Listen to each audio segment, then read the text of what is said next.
El 26 de marzo de 2007 se presentó la Carta Global para los Derechos LGBT+, ante el Consejo de Derechos Humanos de las Naciones Unidas, conocidos como los Principios de Yogyakarta. Un año antes, expertos en temas de derechos humanos y jurídicos se reunieron en la ciudad de Yogyakarta, en Indonesia, para dar claridad a las acciones con respecto a las orientaciones sexuales e identidades de género de todas las personas, y responder a las graves violaciones de derechos humanos de lesbianas, gays, bisexuales y personas transexuales o transgénero e intersexuales que se dan habitualmente en numerosos países. Son 29 principios que fueron avalados por la Oficina del Alto Comisionado para los Derechos Humanos de la ONU, y aunque no son vinculantes u obligatorios para los países miembros, sí determinan que la identidad de género se refiere a la experiencia interna e individual de cada persona, que podría corresponder o no con su sexo biológico. Aunque somos libres de expresar quiénes somos, esto no siempre es así, ya que hay exigencias sociales y culturales que nos dicen que necesitamos definirnos o comportarnos y vernos de cierta manera para ser aceptados. En la pareja, los roles de género son la base en la que se construyen sus vínculos y dictan cómo se espera que mujeres y hombres se comporten con base en estereotipos. Así hayas nacido como mujer u hombre, tu expresión de género puede o no corresponder con lo que social y culturalmente se exige de ti. Es decir, no necesitas verte totalmente femenina o masculino para satisfacer a otras personas, mucho menos a tu pareja. En Diálogos en Confianza hablaremos sobre la libertad para expresar nuestra identidad y mostrarnos ante los demás fuera de estereotipos, con respeto y equidad. Buenos días, amigues, amigas, amigos de Diálogos en Confianza. Gracias por acompañarnos en este viernes de pareja en Diálogos en Confianza. No le debo mi masculinidad ni mi feminidad al aire a nadie. Será el tema del que conversaremos hoy. Yo ya tengo mi mente en el aire. Estoy feliz de que estemos hoy con ustedes. Les saludo con mucho gusto. También a nuestras compañeras intérpretes de lengua de señas mexicana, en este momento Magdalena Alejo, que estará alternando con Jimena Raya. Y como siempre es un placer compartir la conducción con mi compañero Eduardo Valenzuela. Lalo, ¿cómo estás? ¿Al aire? ¿Al Hola, aire estamos? Ya estamos al aire con la masculinidad y la feminidad. Gracias por conectarse, gracias a las personas que han estado conectadas en nuestra transmisión en vivo. Llámenos al 55 51 66 40 00, conéctense a Facebook, conéctense a YouTube, síganos en nuestras redes sociales, bajen la aplicación, les vamos a estar recordando a lo largo de todo el programa. Pero bueno, la conversación se está poniendo de un bueno y la verdad es que en el previo ya habíamos platicado un poco acerca de conceptos que ahora les repetiremos a las personas que se están integrando a la televisión, pero sobre todo pueden ir a ver el programa a nuestras plataformas digitales, regresarle al video y echarse todo lo que hemos platicado, que estoy seguro que les va a interesar mucho. Muchísimas gracias por estar aquí este viernes de Diálogos en Confianza. Así es, míralo, no hay ningún pretexto para unirse a esta conversación, para revivir todo lo que hemos dicho y también para acceder a toda la plataforma del 11 a través de la aplicación de 11 Más que ustedes pueden descargar y que van a tener acceso a todos los contenidos que se han creado aquí en el 11. Así que está hecha para ustedes, descárguenla. Les presentamos a los especialistas que nos acompañan hoy aquí en el panel. En primer lugar, le damos la bienvenida a Tania Rocha Sánchez. Ella es doctora en Psicología Social, terapeuta narrativa y especialista en estudios de género de la UNAM. Tania, qué gusto saludarte. Muchas gracias, muy bien, Nat, Lalo, muchas gracias. Paul, Vidal, me da muchísimo gusto estar aquí. Gracias a todos por la invitación. Y con el mismo gusto recibimos hoy en el estudio al maestro Vidal Emanuel Méndez Cadena. Él es director de Educación y Programa Editorial del Consejo Nacional para Prevenir la Discriminación, CONAPRED. Vidal, gracias por estar con nosotros. Gracias Bienvenido. a ustedes. Hola a todas, todos, todes, y espero que esta conversación nos llene de mucha sabiduría. Así será. Y finalmente le damos la bienvenida con el mismo gusto a Paul Martínez Peredo. Él es psicoterapeuta y sexólogo, director de Musas de Metal, grupo de mujeres gay. Paul, bienvenida, ¿cómo estás? ¿Estás? Bien, muchas gracias y pues buenos días a todas, todos, todes y esperamos que esto se ponga más caliente de todo lo que estaba previamente. Sí, en el previo, la verdad, si se están ahorita uniendo a la señal televisiva, les recomendamos que se pongan también desde el inicio, que al terminar esta transmisión puedan ver todo el previo que tuvimos, porque fue una plática que da mucho de qué hablar y vamos a seguir platicando con ustedes. Y vamos a empezar por ver la entrevista que le realizamos a Hugo Bautista. Él es psicólogo, especialista en diversidad sexual, autoconocimiento, sexualidad y relaciones humanas. Cuando hablamos de orientación sexual, hablamos de la capacidad que tenemos las personas de sentir atracción erótica y afectiva hacia alguien. Es decir, de quién me enamoro, quién me gusta, quién se me antoja. Cuando hablamos de identidad de género, hablamos a ese lugar en el que yo sé que pertenezco. Me sé hombre, me sé mujer, o a veces ninguno de los dos. Y cuando hablamos de la expresión de género, hablamos de cómo manifiesto ese ser hombre o ese ser mujer. A veces puede ser de manera masculina, femenina o ninguna de estas, un poco, digamos, no binaria esta forma en la que puedo expresarlo. En general, en nuestra cultura, los roles de géneros y los estereotipos, pues convivimos constantemente con ellos. Y a partir de los aprendizajes que podemos tener, estos pueden influir en la manera en la que yo voy a elegir a una persona. Es decir, si en mi familia, por ejemplo, una persona gay tiene más valorado lo masculino, es probable que si conoce personas que tienen rasgos femeninos o actitudes consideradas femeninas, sea un motivo para no elegirlo, para ser parte o para generar una pareja con esa persona, ¿no? Para formar un vínculo con esa persona.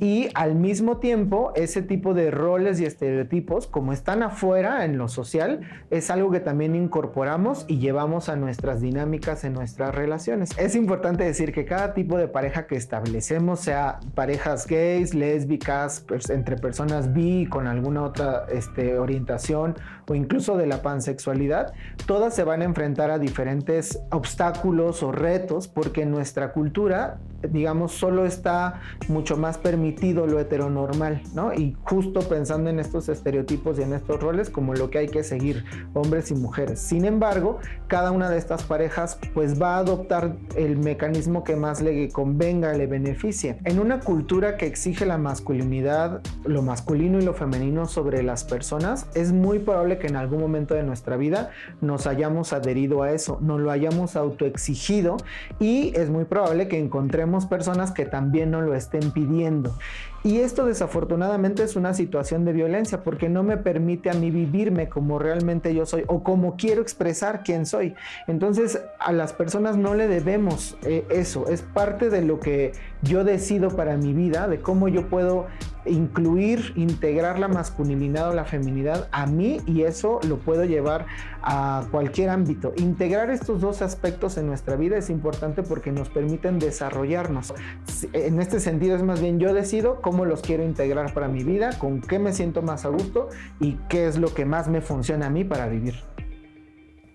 Muchas gracias a Hugo por compartirnos esta información y yo quiero empezar este programa pues agarrando el toro por los cuernos. ¿A qué nos referimos? ¿Qué es lo que entendemos por los conceptos de masculinidad y feminidad, Tania? Básicamente estamos aludiendo a esas características tanto deseables como esperadas y que incluso se exigen o demandan en las personas, que muchas veces, sobre todo dentro de las disciplinas como la psicología, se han adjudicado mucho más a características de personalidad y que van determinando cómo es que las personas, conforme nos asignan un género, tendríamos que irnos, digamos, desarrollando, desempeñando.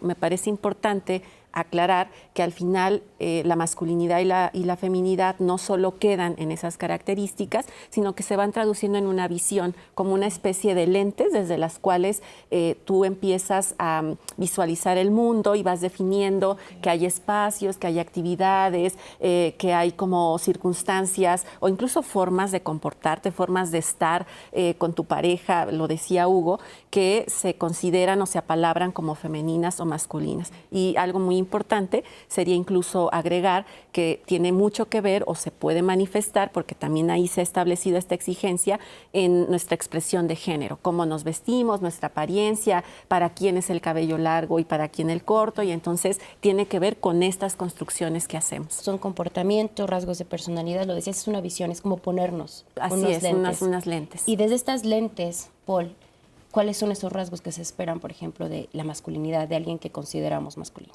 Bueno, en general la masculinidad y la feminidad se asignan al nacimiento. Las personas se les van a colocar las expectativas y también toda esta serie de pues características que además en una sociedad como la actual, bastante occidentalizada, pues tenemos la idea de que solo existen de dos, ¿no? Y en este ser de dos podrían ser incluso pensadas como complementarias y que una y otra tendrían que ser también excluyentes, ¿no? Entonces, lo masculino siempre se ve como algo que tiene que llevar fuerza, liderazgo, independencia, autodeterminación inclusive, apropiación del cuerpo y a veces de los espacios de otras personas, ¿no? La masculinidad se apropia a veces también del espacio público. En cambio, la feminidad es considerada como la que es receptora de los sentimientos, y sobre todo hablando de sentimientos como la tristeza, el amor, la ternura, y que es una parte que tiene que estar por abajo, que tiene que estar esperando el movilizarse.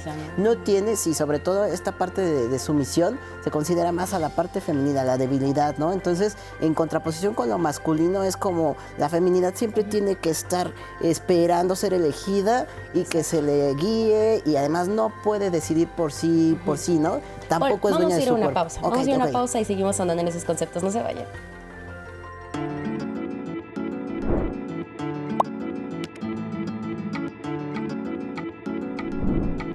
Los roles de género son expectativas sociales sobre cómo se deben comportar y desempeñar las mujeres y hombres. Establecen patrones de comportamiento y expectativas que impactan en la equidad de las relaciones.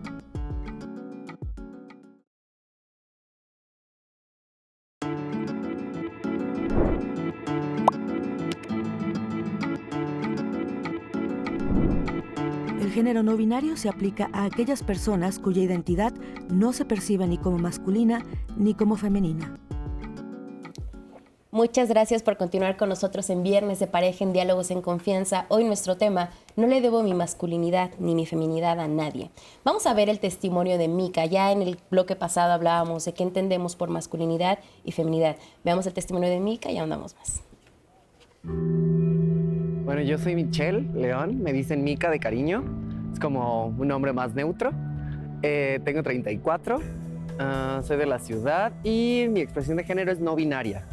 Desde que yo empecé como con mi expresión de género era como masculina en realidad, cuando empiezo con mis relaciones, en ese momento era como pedir más esta imagen masculina, que era lo que se buscaba o buscaban ellos, y entonces por el hecho de una encajar, pues busca esa apariencia, ¿no? De decir, bueno, quiero encajar o quiero gustarle a alguien.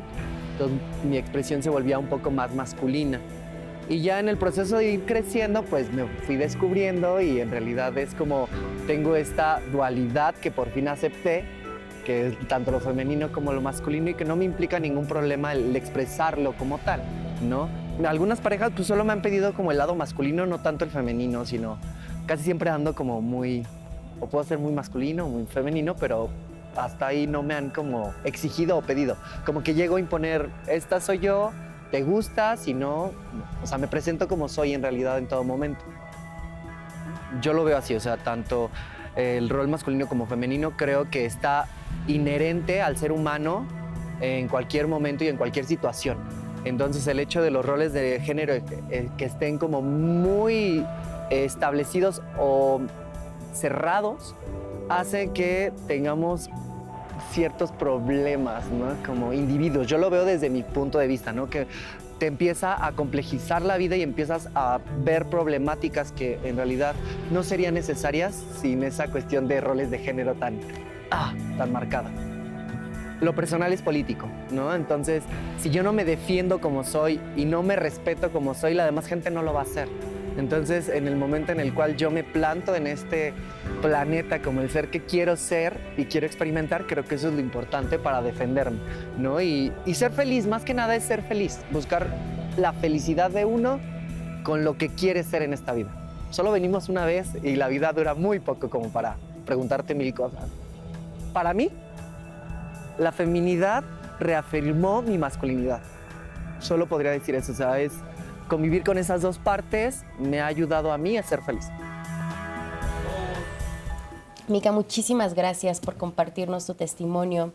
Es un testimonio que nos da muchísimo que analizar, y me gustaría por empezar la parte donde ella nos dice, ¿no?, que había parejas que le pedían más lo masculino. ¿Por qué creemos que tenemos el derecho de exigirle a nuestra pareja masculinidad o feminidad, o que cumpla con ciertos roles que nosotros creemos que tendrían que cumplir? En el previo, Vidal, nos mencionabas que la pareja es un espacio seguro. Pero ¿qué pasa cuando no lo es? ¿Qué pasa cuando nuestra pareja nos pide cambiar quiénes somos? Es muy interesante lo que dice Mika, sobre todo en la parte de lo personal es político, porque muchas veces pensamos que las relaciones afectivas es meramente lo que yo hago con la pareja, pero más bien desde el CONAPRED creemos que también las relaciones de pareja tienen algo de social. Claro. Entonces el erotismo, la afectividad, la forma en la que nos vinculamos, también hablan de la profundidad, de la crueldad que puede existir en estas relaciones, ¿no? Entonces, si yo soy cruel con la pareja, si yo soy cruel con mis relaciones afectivas, con mis amistades, con la gente con la que trabajo, es una crueldad que también se puede abonar en otros espacios sociales. Entonces, cuando Mika nos habla de yo no le debo nada a nadie y las personas se deben acercar por la persona que soy, no solamente es una cuestión de yo me defino de esta forma, sino es una cuestión de decir, no voy a seguir abonando a estas relaciones donde hay abuso de poder, donde hay crueldad, donde hay asimetrías que conforman un ambiente que para nada abona a conformarnos como personas de manera integral. Y quizá agregaría, ¿no? En una relación donde hay una exigencia de que para amarte, estar contigo, desearte, tienes que verte de cierta forma. O sea, al final esta idea de esperar o pedirle a una persona que se vea masculina o femenina y que no solo es en la intimidad, ocurre social y culturalmente, implica un acto de violencia porque está negando la posibilidad de esa libertad en la existencia, ¿no? De esa diversidad. Creo que para quienes nos ven, todas las personas podemos tener características que hemos asociado a lo masculino, a lo femenino, pero que justo la invitación es a comprender que esa categoría o esa etiqueta de masculino y femenino en realidad termina por acortar, por limitar todo ese potencial que tenemos, porque entonces vamos incorporando la idea de es que esto no está bien porque es femenino, esto no está bien porque es masculino y pues socialmente no se ve bien que yo lo haga. Justo es como romper ese esquema para reconocer más bien ese potencial que tenemos, que incluye muchas características y que quizá hay otras que podemos ir desarrollando a partir de estas reflexiones y estos cuestionamientos. Y de hecho lo vemos en el testimonio de Vika, nos decía que al principio era una expresión más masculina, ¿no? Y que con el tiempo pues se fue conociendo más, ella nos lo pone sobre la mesa hasta llegar a la expresión de género que tiene hoy en día. Sin embargo, en la sociedad, Paul, estamos abiertos a unas expresiones de género que no sean binarias.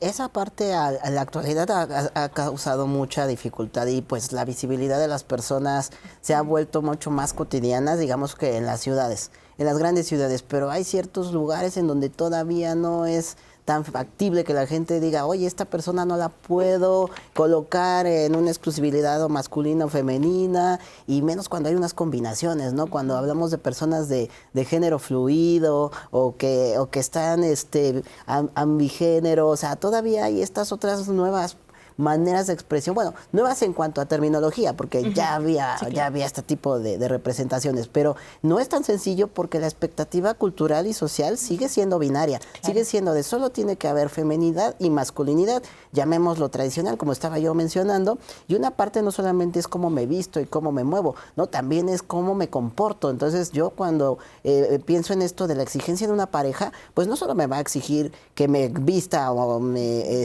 mueva de ciertas formas, no me va a exigir, si yo estoy en la masculinidad, pueden ser un hombre cisgénero, un hombre trans, me van a decir, oye, tú tienes que proveer, tú tienes que ser fuerte, tú tienes que hablar primero, tú no debes de llorar. Y si es una feminidad, o sea una mujer cisgénero, una mujer trans, también me van a exigir, oye, tú tienes que ser como más sensual, o sea, más receptiva, poco te tomes ideas por tu cuenta, ¿no? Tienes que esperar a que yo te diga si sí o si no. Entonces, una parte es cómo me visto y otra parte es también cómo me tendría que comportar. Eso es lo que en una relación pues me va colocando en desigualdad, me va poniendo como decías Vidal, no en un lugar seguro, sino al contrario, en un lugar totalmente inseguro. Sin embargo, la gente permanece porque nos dicen que así debe de ser. Exacto. Igual por aquí creo que es muy importante lo que dicen ustedes, y voy a citar unos comentarios que nos acaban de llegar en redes sociales.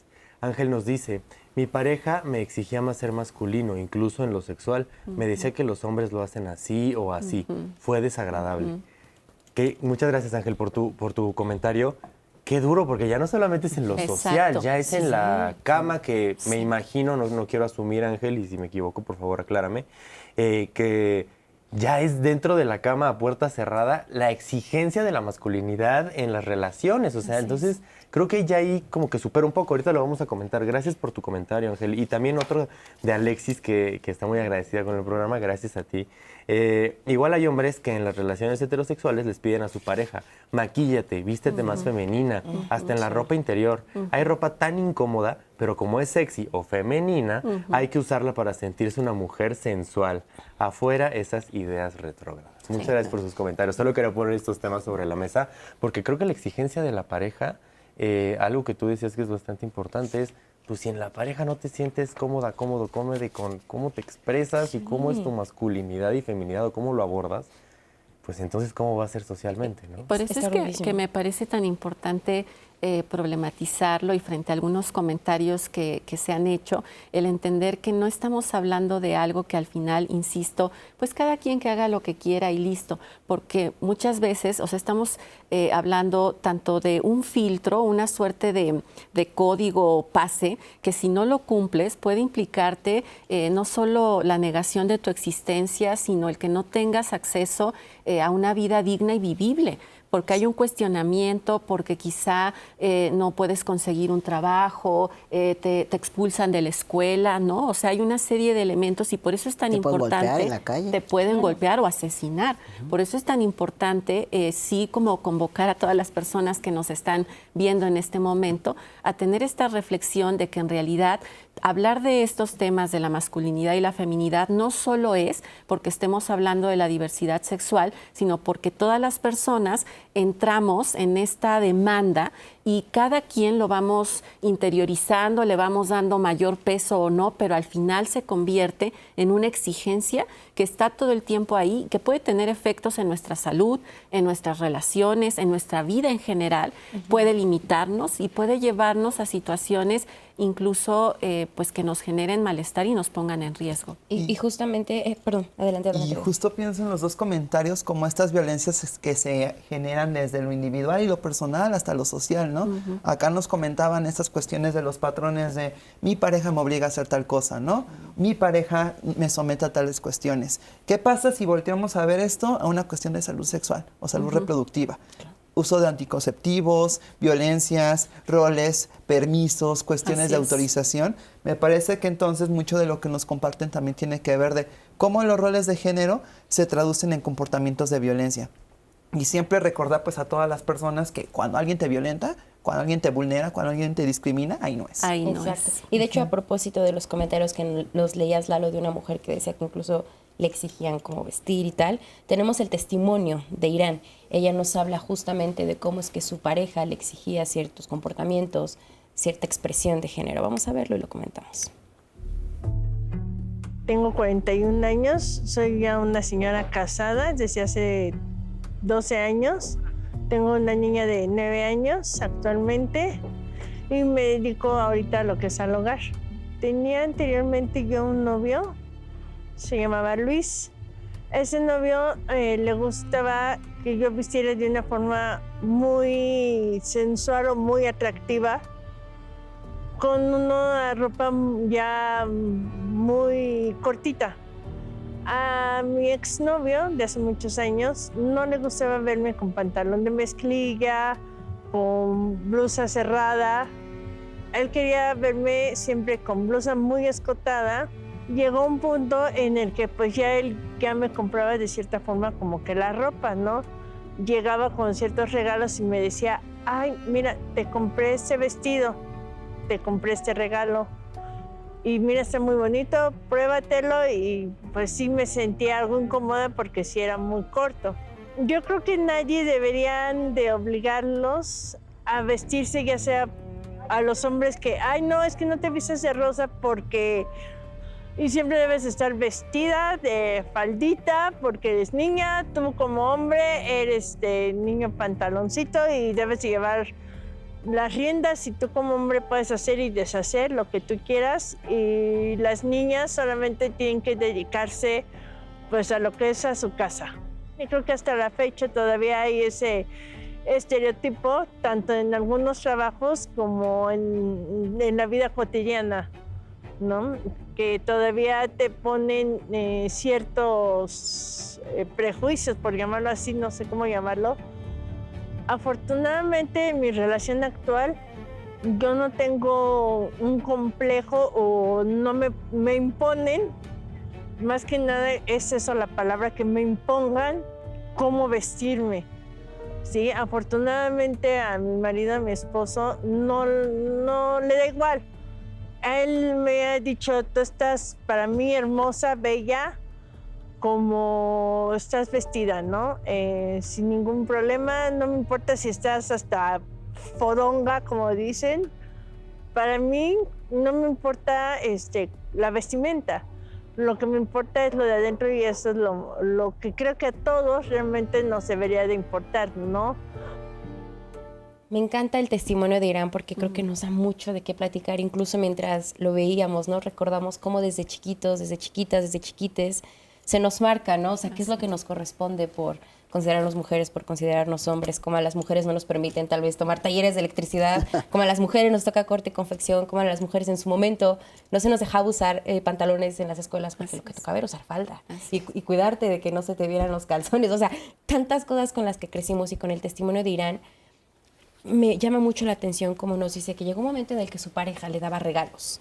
Pero para mí regalos disfrazados de quiero que te vistas, quiero que hagas esto, porque como eres mujer y quiero que seas femenina, pues tienes que ser sensual, ¿no? Yo creo que aquí es muy clara la violencia porque se está tratando de controlar a la persona, pero que desde estos conceptos de masculino y femenino, la masculinidad se puede apropiar o se entiende como que puede tomar otras corporalidades y la feminidad no se posee a sí misma, o sea, se tiene que permitir ser guiada y ser pues esculpida de alguna manera. Este control lo puede vivir cualquier tipo de pareja, o sea, la pareja hombre-mujer, la pareja de dos hombres o de dos mujeres, en donde alguien le diga, yo te tengo que exigir que te muestres ante mí de tal o cual manera y que tú tienes que ser solo para mí, o sea, solo visible para mí y estarte manipulando, porque es que aquello es manipulación que no se toma tal, ¿no? Parece algo bonito al inicio, que además aquí se mezcla con estas ideas de amor romántico, de, claro, me está dando un bonito detalle, quiere que me vea bien para esta persona, ¿no? Sí, pero en realidad ya me está limitando, ¿no? Y esto más adelante se puede ir incluso a no salgas, ¿por qué platicas con tal persona? ¿No? O sea, por supuesto siempre va creciendo, la violencia es exponencial. Y como bien lo mencionas, no son dinámicas que se limiten a relaciones donde son heterosexuales, sino a la amplia diversidad que hay de relaciones. Hay un concepto que me gustaría tocar que es la heteronormatividad y que está presente en nuestras relaciones. ¿A qué se refiere esto, Vidal? Pues tiene que ver muchísimo que hay un mandato universal que aplica para todas las personas, que hemos de comportarnos como las relaciones tradicionales entre hombres y mujeres. En este sentido, muchas de las relaciones, incluidas de las sexodivergencias, seguimos abondando esta heteronormatividad, ¿no? Con los roles de género, los roles sexuales, con las formas en las que generamos estos comportamientos. Y al final nos tenemos que poner a pensar en qué medida queremos tener relaciones sanas, relaciones en las que nos podamos divertir, relaciones en las que podamos cuidarnos si seguimos abonando a un solo formato de establecimiento relacional. ¿A qué nos referimos cuando hablamos de roles de género? Pues básicamente en el marco de este sistema del que habla Vidal, hay una serie de expectativas también y como de exigencias sobre qué comportamientos son o qué actividades son los que tendrían que desarrollar o las personas al ser definidos como hombres y mujeres, y está altamente vinculado a una división sexual del mundo. ¿Qué quiero decir con esto?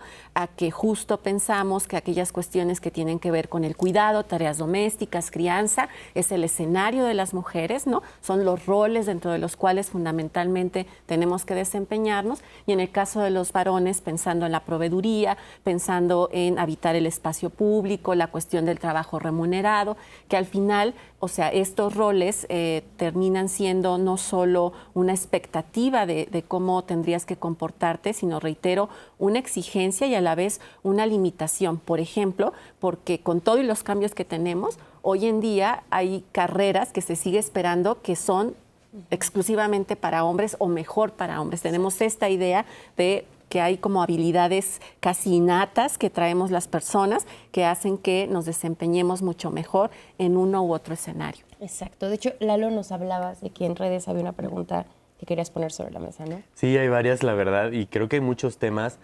Pudiera parecer que me voy con casos aislados, pero creo que en este tipo de temas los casos aislados son los que mejor ejemplifican la problemática. Por ejemplo, un comentario nos dice, se me hace muy mal todo lo que dicen, porque una ideología no tiene que ir en contra de la biología.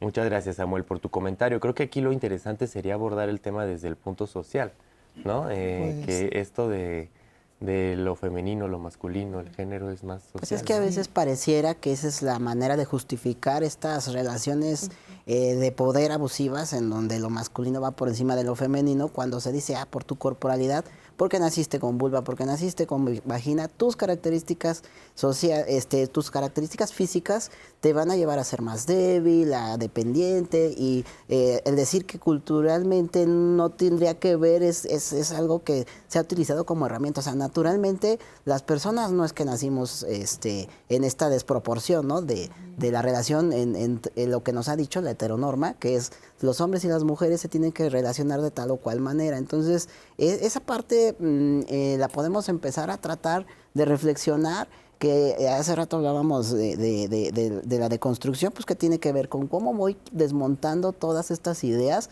a partir de estas reflexiones que estamos haciendo aquí, de cómo estamos platicando de, bueno, en realidad no es que yo nací sensible, no es que yo nací fuerte y con violencia, ¿no? O sea, no nacimos así, nos van forjando de esta manera. Sí, y ¿sabes qué, Paul? Me gustaría, perdona, Vidal, adelante. Y rápidamente, quizá nada más recordarle a la audiencia que cada vez hay más investigaciones de índole biológico, psicológico, genético, de ciencias duras, que nos empiezan a decir que esto que hemos aportado desde las ciencias sociales ha estado ahí todo el tiempo. Así es. Y los sesgos androcéntricos, los sesgos basados en ciencias que muchas veces no tomaban en cuenta la gran variedad, pues empiezan a resultar que hay una gran diversidad que no solamente es social, sino también es biológica. Y es lo interesante, porque no solamente es una cuestión ideológica, sino es una cuestión profundamente basada en la diversidad humana y animal, que también es importante decirlo. Y creo que, Vidal, algo que hablábamos en el previo, pero que me gustaría mucho retomar, es esta parte de que no solamente atraviesa a las personas que lo viven o personas cercanas a las personas que lo viven, Tania, tú lo mencionabas un poco al principio, sino más bien es un tema de interés común. O sea, yo creo más bien que es un tema en el que nos decía Mica, ¿no? A mí me costó trabajo saber qué onda conmigo. Sí. A todos y todas nos cuesta trabajo, y creo que viene lo que decía de una educación histórica, una educación que nos han forjado y que nos han impuesto hasta cierto punto. Sin embargo, creo que la deconstrucción es una muy buena herramienta como para poder volvernos personas mucho más éticas y empáticas. Y antes de cambiar de tema, me gustaría retomar dos posturas bastante interesantes que me gustaría comentar. La de Roxana, que dice que no tiene nada que ver con la identidad de género, sino con la energía o personalidad predominante, habiendo mujeres que tienen actitudes masculinas y hombres que tienen actitudes femeninas. Lo importante es saber adaptarse y en dónde utilizarlas. Ese es el planteamiento de Roxana. Y otro planteamiento que me parece bastante interesante es el de Elisabetta, que dice que la disforia se trata, no se avala. No es adoctrinar, es visibilizar una realidad material, y de ahí viene la jerarquización sexual. Ella habla interesantemente un poco acerca de que no queremos nuevas masculinidades ni feminidades, queremos abolirlas. No es lo mismo que prohibirlas. Ella aboga por la abolición del género. Son dos planteamientos bastante interesantes que van en contra, evidentemente, de este tema de la masculinidad, de la feminidad, desde argumentos redondos. Sin embargo, ¿será la solución? No lo será. Sí, me gustaría comentar respecto a este asunto de la abolición del género. Es algo que hago mucha insistencia en los cursos. Una cosa es el género cuando lo pensamos en términos de identidad, en términos de expresión de género, como esas posibilidades que social y culturalmente están ahí puestas y sobre las cuales, digamos, hay exigencias y vivencias muy particulares para vivirnos. Y es cierto, o sea, una apuesta, y lo veo, por ejemplo, ahora me ha sorprendido mucho en mis estudiantes en la universidad, que dicen cosas como: ahora que se enuncian mucho más las personas no binarias, yo empiezo a hacerme preguntas que no me hubiera hecho en otro momento. Creo que eso es muy importante porque habla de la apertura para pensarnos en ese escenario. Otra cosa es reiterar que el género es un sistema sociocultural que ha establecido un orden y una forma de pensarnos, y que ese no se puede abolir. Es decir, quisiéramos transformarlo, pero me parece importante seguir problematizándolo porque nos sigue cobrando factura a la fecha, a todas las personas. Exacto, vamos a ir a una pausa, pero no se vayan porque vamos a seguir con muchos de sus comentarios.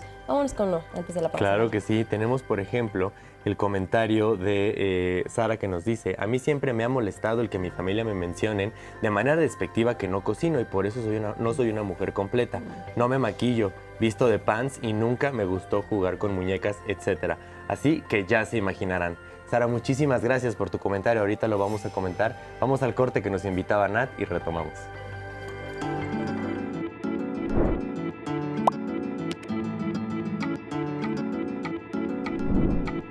La identidad de género se refiere a la percepción que una persona tiene sobre su propio género y puede o no coincidir con el sexo al nacer.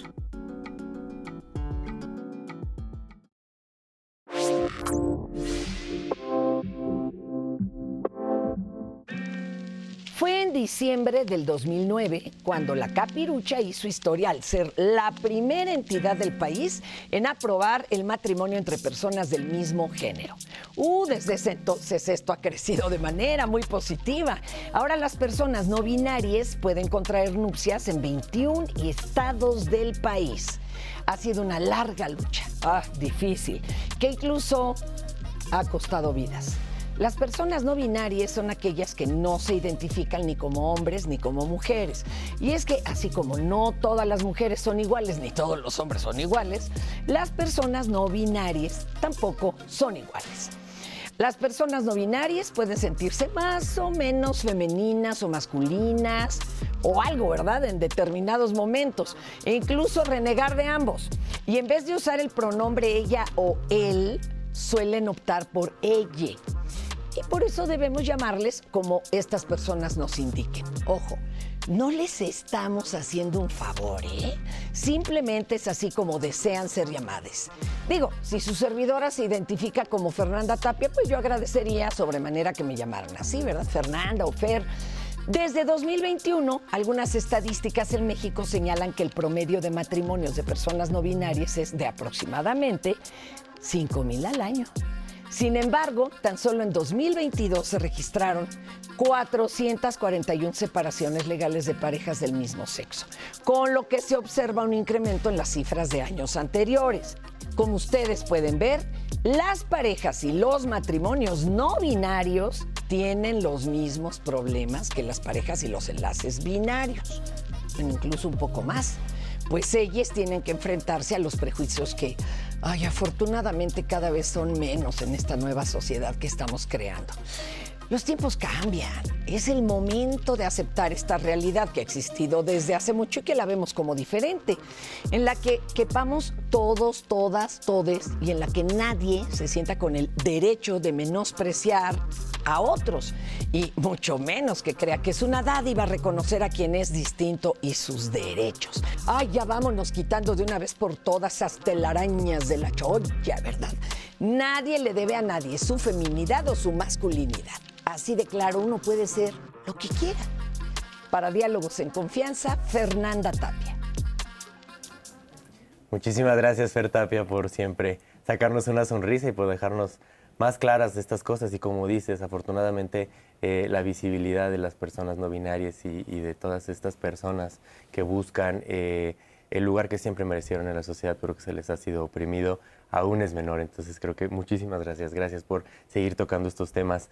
No se olviden, por favor, de bajar la aplicación 11 más, donde podrán encontrar todo el contenido que tiene Diálogos en Confianza y el 11 para ustedes, donde podrán ver todos los programas, el histórico de programas que han visto, cuando quieran, donde quieran, a la hora que ustedes quieran. Y visítenos en nuestro sitio canal11.mx, donde podrán ver la señal digital, la programación y todas las noticias que el 11 tiene preparadas para ustedes, porque recuerden que el 11 va contigo.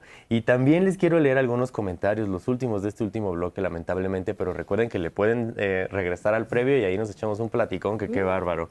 Arturo nos dice: yo nací naturalmente sin ser tan masculino, tipo Rambo, pero creo que está bien. Creo que hombres sensibles, tiernos y amorosos son necesarios, pero también tienen la energía puesta como la fuerza para salir adelante. Muchas gracias, Arturo, gracias por tu comentario. Lili nos dice: yo crecí en los 60s en San Luis Potosí y según los demás era poco femenina porque no me gustaba usar vestidos y prefería los deportes de contacto.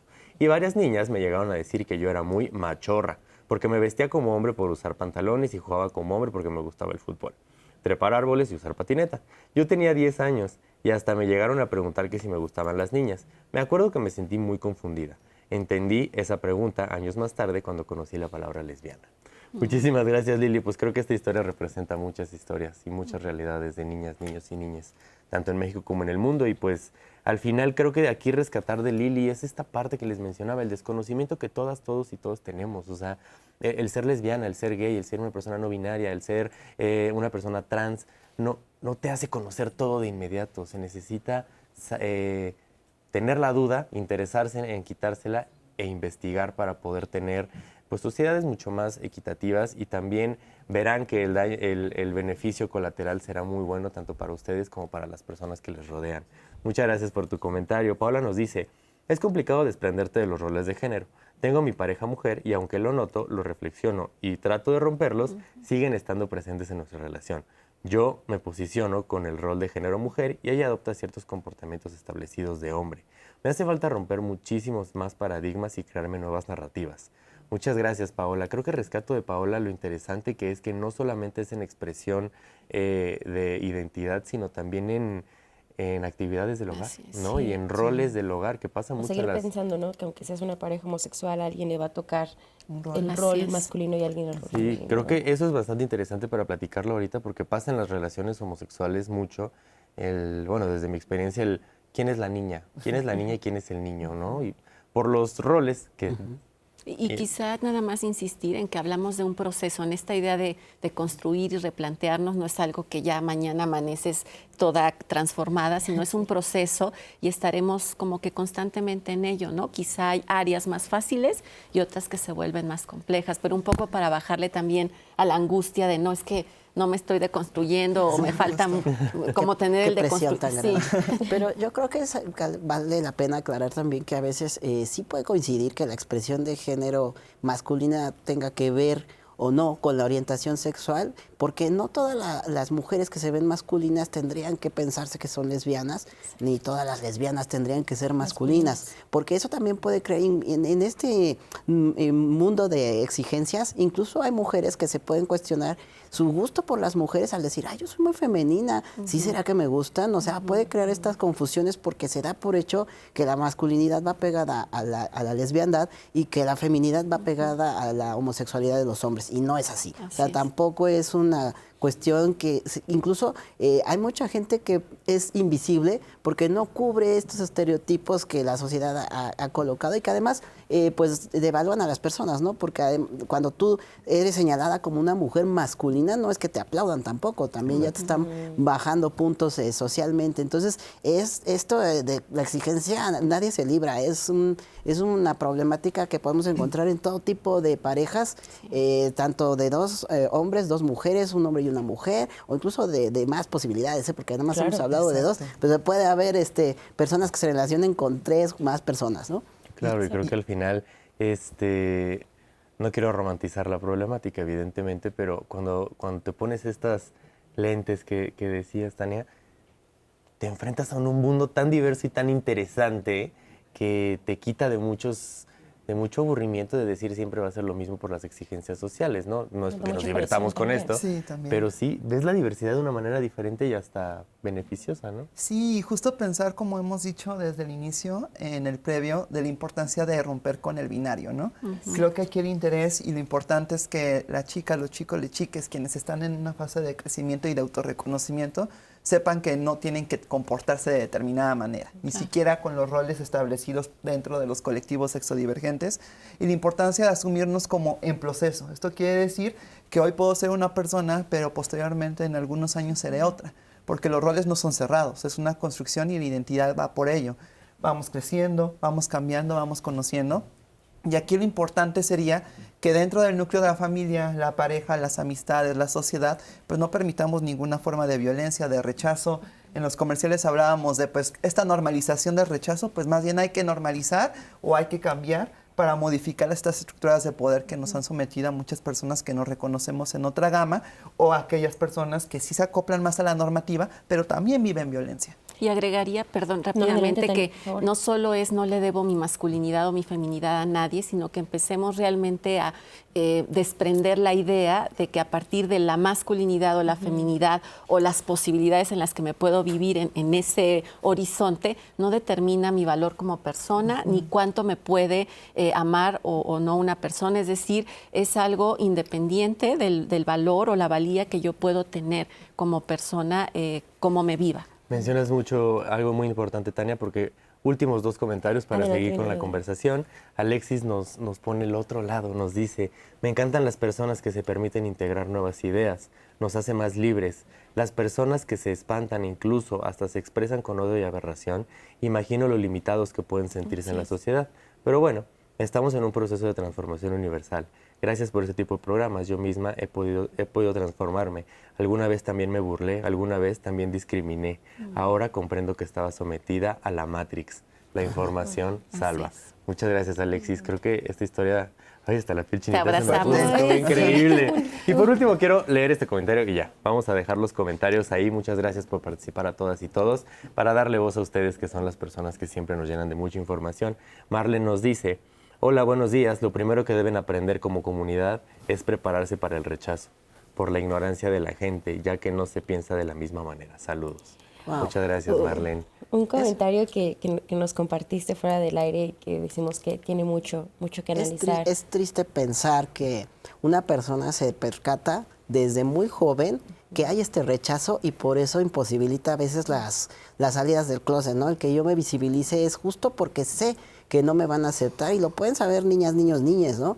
De la población de diversidad sexual LGBTI. O sea, yo puedo percibir esta situación, por lo tanto pospongo mucho la salida.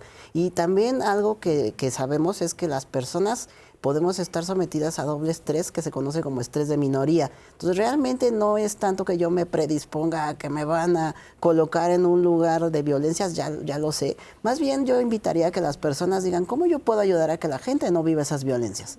¿Cómo yo puedo contribuir a no dar estos mensajes de rechazo que además realmente no tendrían por qué impactarme, ¿no? Si alguien se mueve en el género o si alguien es masculina o femenina o una combinación de estas posibilidades, pues realmente si yo estoy colocándome en un solo sitio de género, pues no tendría por qué afectarme. Entonces, más que acostumbrarnos a la violencia o seguirla colocando como un ladito, yo invitaría a todas las personas a que la disminuyan. Sí, y sobre todo también para acercarnos a aquellas instituciones, aquellos organismos que nos pueden acompañar, que nos pueden brindar esa información.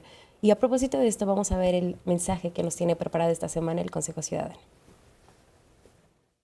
Definir las tareas o los roles en la familia, los grupos de amigos o hasta el trabajo, tan solo por ser mujer o hombre, fomenta la discriminación y la desigualdad. La masculinidad y feminidad se han definido erróneamente por aspectos sociales y culturales propios de hombres y mujeres, una tradición que adquirió cierta hegemonía.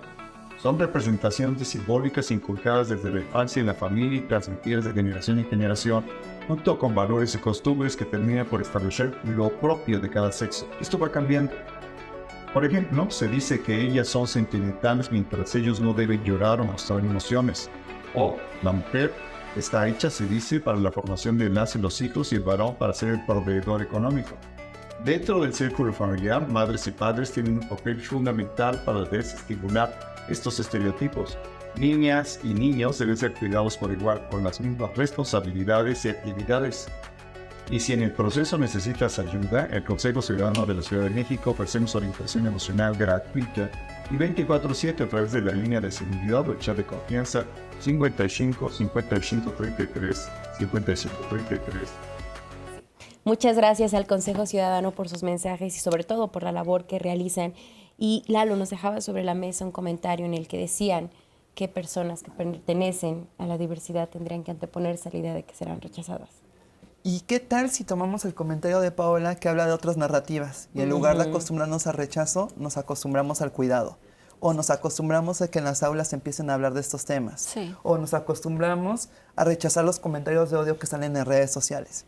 Sí, yo creo que, perdóname. Yo creo que nada más sería como cerrar esta cuestión de el odio no es algo normal, el odio va a estar abundante allá afuera, pero el odio nos vamos a oponer. Y nos vamos a oponer con información, con mucho cuidado de las niñeces y de las juventudes y sobre todo con una aproximación desde los derechos humanos y desde una cultura transformativa de estas situaciones de rechazo y de exclusión. Totalmente de acuerdo. Sí, no quiero dejar de lado que plantearlo en esos términos, ¿no? De como predestinarnos al rechazo, reitera de nueva cuenta que la responsabilidad recae en las personas que vivimos o enfrentamos violencia, que nosotras, nosotros, nosotres somos quienes tenemos que cuidarnos, somos quienes tenemos que hacer cosas y por lo tanto desdibuja la responsabilidad y el problematizar las acciones que abonan a esa violencia, ¿no? Es como cuando en el caso de las mujeres nos dicen, pues, ¿por qué andaba sola? ¿Por qué salió a esa hora? Nos dicen, ya no salgas tú. O sea, es que el problema no tiene que ver con que yo salga o donde esté, sino cómo hemos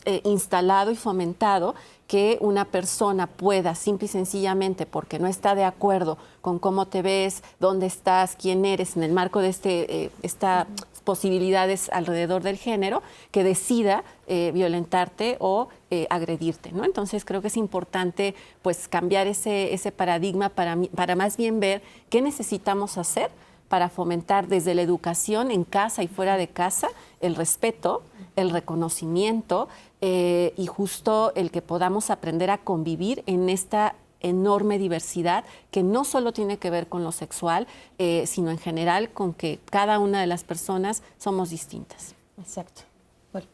Pues en todo esto que hemos platicado, un poco retomo esto de la abolición del género, creo que más estaría yo pensando en que lo que se debe de abolir es las desigualdades y los desequilibrios o las violencias. Entonces, tanto lo masculino como lo femenino se podrían reinventar desde algún lugar, ¿no? O reconocer que hay otras posibilidades. Ahorita que hablábamos de personas no binarias, creo que la no binariedad lo que viene a demostrarnos es que sí somos muy variables y que nos podemos no quedar en un solo sitio, porque las personas no binarias además pueden reconocerse como personas que no están exclusivamente en un lado colocándose ni como hombres ni como mujeres, pero también a veces pueden ser una combinación de ambas o salirse inclusive de estas categorías. Y eso es muy ruidoso, ¿no? La mayoría se espanta porque dice, ¿cómo me va a salir del género? Y sí hay muchas posibilidades, porque además lo no binario no es una sola identidad, también dentro de ella hay otras categorías, ¿no? Entonces esa parte creo que la podemos vivir las demás personas, ¿no? Si alguien se coloca como una persona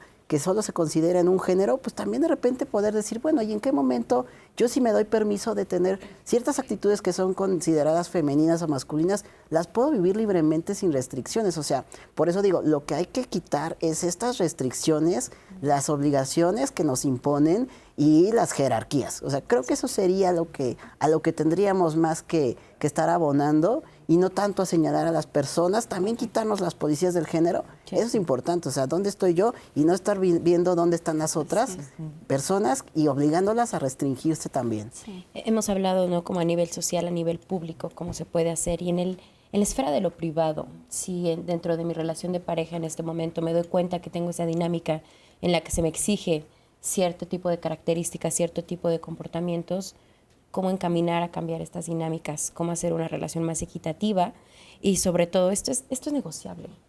Justo tendríamos que empezar a pensar en que la pareja también es un espacio social. Y esto quiere decir que cuando nos vemos limitadas a una pareja violenta, excluyente, recurrir a nuestras redes de cuidado es central. Tenemos una pareja, pero también tenemos amistades, tenemos una familia que nos pueda cuidar, acompañar, que puede generar ese contrapeso de exclusión que puede vivirse en el núcleo de la pareja, ¿no? Entonces, a todas las personas que están viviendo violencias o que están viviendo estas formas de exclusión dentro de la propia pareja, recordarles que no están solas, no están soles, sino que hay una red que puede estar ahí cuidando y acompañando a que salgan estas cuestiones de exclusión y de violencia que puedan estar viviendo. Y quizá habrá que pensar que en cada pareja, digamos, podremos ver las condiciones en donde sí hay apertura para poder hablar del tema, para poder pensarse y plantearse desde otro lugar, quizá recurrir a algún acompañamiento psicológico, psicoterapéutico, porque sí estamos hablando al final, y no solo en el contexto de las parejas, sino en general, de una imperante necesidad de reeducación, de una reeducación en todos los sentidos respecto a cómo hemos aprendido a pensarnos y a pensar a las otras personas y por supuesto a relacionarnos. Obviamente, si en el marco de tu relación de pareja te estás viviendo con estas exigencias y no sientes no solo la apertura, sino no sientes seguridad, como dice Vidal, habrá que recurrir a nuestras redes de apoyo y encontrar otras formas, pues justo para tener también el valor y la fuerza donde no es, pues no es, ¿no? Sí, ahí no justo. es. Les quiero agradecer muchísimo por esta plática que sin duda alguna nos dejó muchos conocimientos, mucho aprendizaje que abona a la deconstrucción, este proceso por el que tanto abogamos en Diálogos en Confianza. Así que bueno, vamos a proceder con las conclusiones. 1 minuto, si les parece, cada uno de ustedes. Paul, empezamos contigo. Yo creo que el espacio de la pareja debe de ser un lugar en donde yo sienta que tengo la posición igual que la otra persona. O sea, que yo tengo la posibilidad de hablar de mis necesidades, pero no a partir de que cambie la otra persona, sino de lo que yo requiero.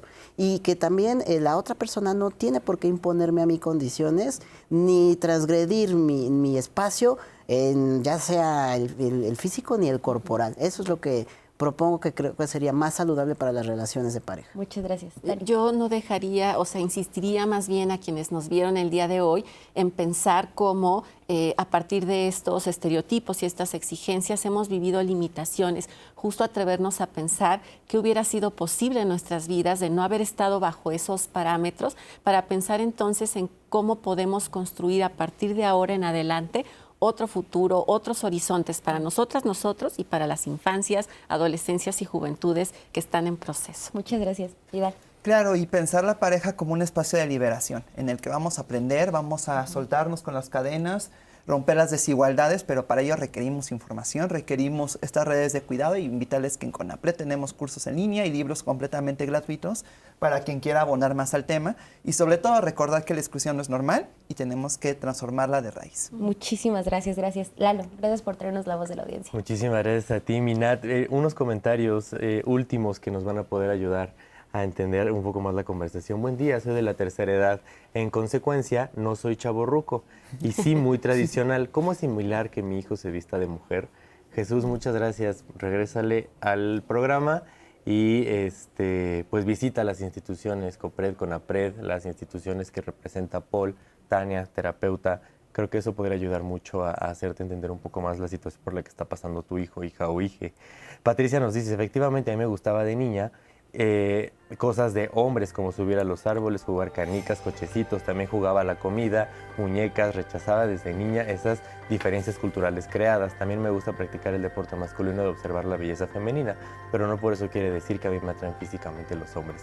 Muchísimas gracias, Patricia, por tu comentario, y gracias a todas y todos los que libremente han compartido todas sus experiencias y sobre todo han querido el escuchar toda esta información para crear sociedades mucho más diversas, inclusivas y horizontales. Nos vemos el próximo viernes con un temazo increíble. Le revisé el celular a mi pareja. Yo creo que es un tema que nos va a dar muchísimo de qué hablar, porque de entrada yo les quiero dejar la pregunta sobre la mesa: si ustedes han revisado el celular de su pareja, y hagamos el ejercicio de por qué lo hacemos. Si parte de la inseguridad, de los celos, de querer tener el control, de querer saber todo lo que hace nuestra pareja. Creo que es un tema que tiene una profundidad muy buena y sobre la que vamos a reflexionar. Como siempre, gracias por acompañarnos, gracias por la disposición, por la apertura de Construyámonos. Que tengan un excelente fin de semana, nos vemos la próxima.